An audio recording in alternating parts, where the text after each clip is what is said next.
할렐루야. 오늘의 말씀은 호세아 9장 9절의 말씀입니다. 저희는 기브아의 시대와 같이 심히 패교한지라 여호와께서 그 악을 기억하시고 그 죄를 벌하시리라. 아멘. 교회 안에서 당회라고 하는 제도가 있습니다. 그리고 재직회도 있고 공동의회도 있습니다. 그 외에도 본사회의가 있고 집사회의가 있고 또 안수집사님 회의체가 있습니다.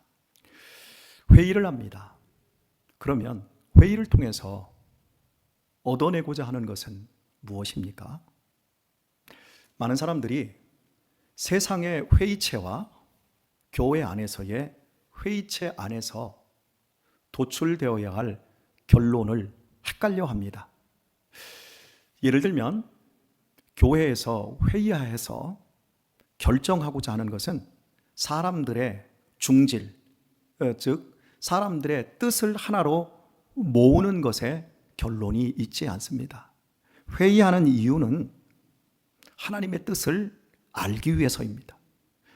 당회가 모여지고 회의하게 될 때는 하나님께서 이 교회를 통해서 이루시고자 원하는 그 뜻을 알고 결정하기 위해서인 것입니다. 기준이 다릅니다. 그런데 이런 기준이 흔들려 버리면 교회는 세상적인 다수에 의해서 움직여지는 민주주의 체제로 착각하게 되어집니다. 이 기준이 잘못되어지게 되면 교회는 그때부터 혼란 가운데 어려워집니다. 가정에서 권위의 기준이 어디에 있느냐에 따라서 가정이 든든히 설 수도 있고 가정이 무너져 내릴 수도 있습니다. 가정의 권위는 아버지와 어머니에게서 나옵니다. 그런데 자녀들이 우상이 되어버리면 자녀들이 기준이 되어집니다. 그리고 요즘 많은 가정들에서 애완견을 키우지 않습니까? 고양이도 키웁니다. 사람을 위해서 키우는데 어쩌다가 도리어 사람이 애완견이나 고양이를 위해서 존재하는 기준이 바뀌어지는 형태가 될 수도 있습니다. 그러면 그 가정은 많이 힘들어지지 않겠습니까? 이렇듯 기준이라는 게 굉장히 중요합니다. 이 세상은 하나님의 말씀대로 되어집니다. 하나님께서 말씀으로 세상을 창조하셨기에 그 말씀이 이 온 우주의 기준이라고 할 수 있습니다. 말씀이 터와 같습니다. 그리고 하나님께서는 말씀으로 창조된 이 세상을 말씀으로 통치하고 계십니다. 그러니 하나님의 사람들이 하나님의 말씀에 순종하고 그 말씀에 따라 사는 것이야말로 기준에 부합되어지는 복된 삶이 될 수밖에 없는 것입니다. 그러나 아무리 이 세상적으로 근사하고 유능한 삶을 산다 할지라도 말씀에서 빗나가 있다고 한다면 그 사람의 삶은 얼마 지나지 않아 위기를 당하게 될 것입니다. 이렇듯 기준이 굉장히 중요한데요. 오늘 읽은 호세아 9장 9절의 말씀은 당시 이스라엘 사회가 기준이 잘못되어 있음을 이야기를 하고 있습니다. 9절을 보면 저희는 기브아의 시대와 같이 심히 패괴한지라 썩었다라는 말인데 그 호세아 시대의 상황이 썩었다라는 거예요. 그리고 이 썩은 상황이 기브아의 시대와 같이 말씀하고 있습니다. 도대체 기브아의 시대는 어떤 시대였습니까? 사사기 말 혼돈의 시대 속에서 사사기가 위태위태하게 기록이 되어 있고 그리고 그 마지막에 큰 사건이 일어나는데 그것이 바로 기브아 사건이었습니다. 이 기브아 사건은 에브라임 산지에 레위인 한 사람이 첩을 두고 살고 있는 이야기로 시작됩니다. 레위인, 즉 제사장입니다. 그런데 첩을 두었습니다. 우리가 제사장인데 첩을 두었던 또 다른 인물을 알 수 있지 않습니까? 사무엘의 아버지 엘가나가 2명의 여자를 두었습니다. 한나라고 하는 첫 번째 여자와 두 번째 분인나라라고 하는 첩을 두지 않았습니까?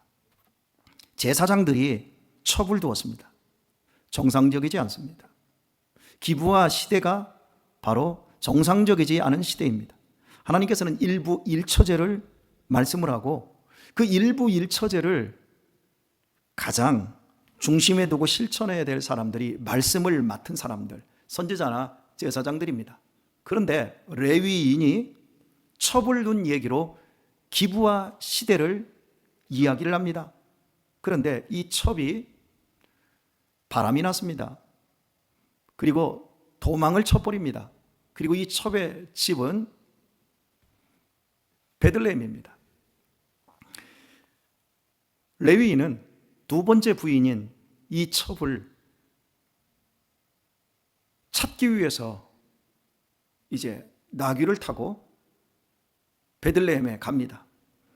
그리고 첩의 집에서 장인과 함께 먹고 마시며 놀다가 다시 에브라임 산지로 돌아오는 과정에서 해가 저뭅니다. 그래서 어쩔 수 없이 그 동네에서 유숙을 하게 되어지는데 그 지경이 베냐민 지파의 기브아라고 하는 동네였습니다. 자, 그 동네에 이제 들어갔습니다. 그러면 하나님께서는 나그네를 환대해라. 나그네를 적극적으로 내 집에 들여서 충분히 쉴 수 있도록 배려하는 이런 것이 하나님의 율법이었습니다.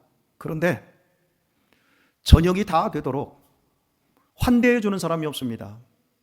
그러다가 그 동네에 노인 한 분이 우리 집에 들어오십시오 해서 그 집에 들어갔는데 아플싸 그 밤에 그 동네에 남정네들, 양아치들이 모여서 그 노인 집에 쳐들어옵니다. 그리고는 말합니다. 지금 이 집에 외제인이 돌았는데 그 사람을 우리가 상관해야 되겠다. 여기서 상관이라고 하는 것은 동성애를 해야 되겠다라는 뜻입니다. 그 시대가 미쳐있다는 걸 지금 이야기를 하고 있는 겁니다. 그러자 이 노인이 또 레위인이 말하기를 이 사람은 우리 집에 들어온 손님이니까 내가 보호하겠다. 대신에 나에게 딸이 있고 이 사람에게 첩이 있는데 내어줄 테니 대신 이 사람은 보호해라. 여러분 이상하지 않습니까? 어떻게 동네에 불량한 사람들이 와서 동성애를 하겠다는데 자기 딸을 내주겠다고 하고 그 레위인의 첩을 내주겠다고 합니까? 그 시대가 잘못되어서말 지금 의미하고 있는 거예요. 이 동네가 지금 이방인 동네도 아니고 집창촌도 아닙니다. 그런데 정상적이지 않은 것이요. 그래서 결국 첩을 그 불량자들에게 내어주게 되고 불량자는 밤새도록 이 동네 사람들, 남정네들에게 끔찍한 일을 당하게 됩니다. 그리고 새벽녘이 돼서야 그 노인집 문 앞에 엎드려 죽습니다. 그리고 이 레위인은 자기 첩에 시신을 가지고 와서 12토막으로 토막을 내버립니다. 그리고는 12지파에 골고루 나누어서 보냅니다.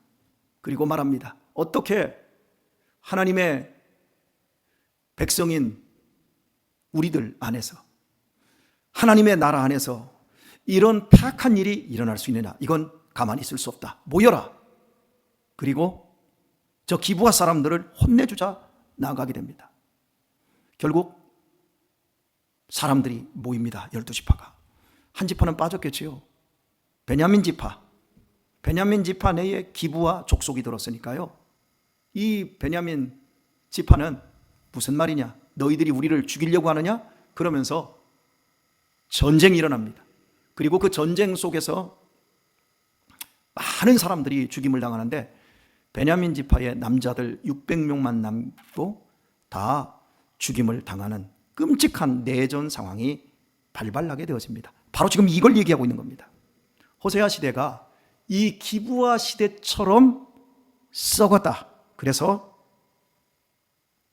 하나님께서 그 악을 기억하시고 그 죄를 벌하실 수밖에 없다라고 말씀하고 있습니다. 여러분, 무엇이 잘못됐습니까? 기준이 잘못되지 않았습니까?